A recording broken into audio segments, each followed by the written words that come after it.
Je suis à la base de la création de ce musée avec Gilles Mousseau.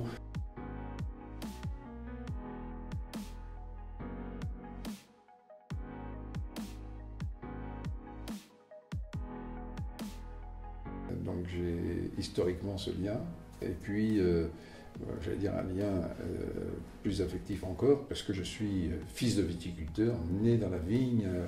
J'ai été formé même viticulteur au lycée d'Ifrène, et ça laisse des traces forcément. Et cette formation, j'ai été au moment où on passait du cheval au tracteur, du travail du sol, sans travail du sol, avec les engrais, avec les produits de traitement. Tout ça aujourd'hui, ça s'est bien bousculé, mais ces témoignages-là du passé, il me paraissait important de les transmettre.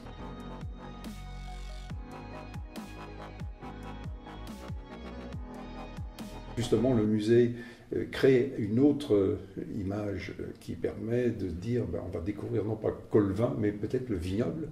Et en cela, le musée a sa place.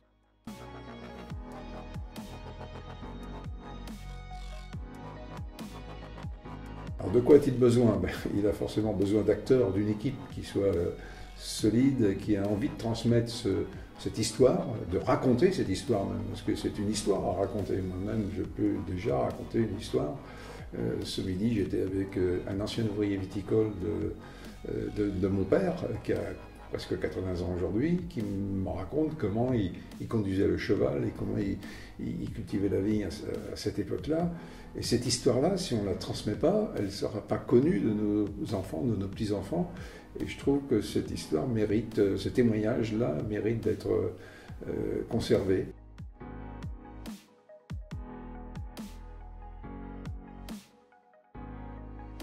Déjà, on est dans le milieu le plus viticole de l'Anjou ici. Le Saint-Lambert-du-Lattay a de nombreux vignerons, de nombreux viticulteurs.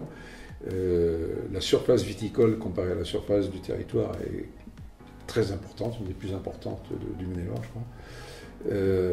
Le manque de notoriété de notre territoire, parce que finalement, on n'a plus de château, la Révolution est passée par là, on a beaucoup détruit des choses, et aujourd'hui, c'est finalement l'histoire des hommes qu'il faut raconter, et le musée a toute sa place à Saint-Lambert. Voilà, et puis le bâtiment existe, c'est un vieux cellier, qui a de l'histoire aussi. Bon, c'est pas banal, c'est pas un château, c'est un cellier.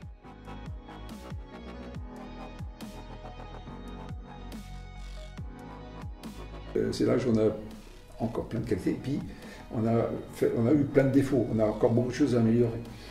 Donc à 40 ans, on n'est qu'à mi-chemin de la vie, et là il y a encore beaucoup de choses à faire, un parcours encore long à faire pour que ce musée prenne toute sa dimension dans le territoire.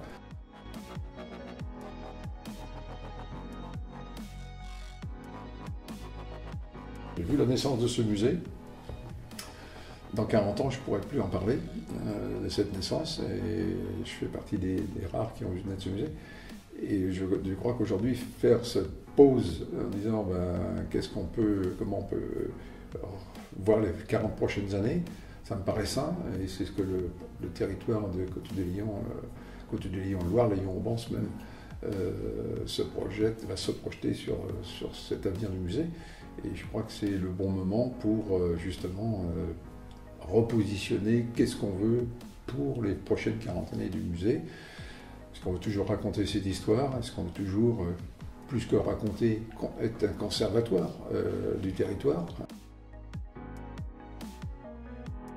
Si on n'a pas ça dans notre territoire, on sera un territoire méconnu, pauvre.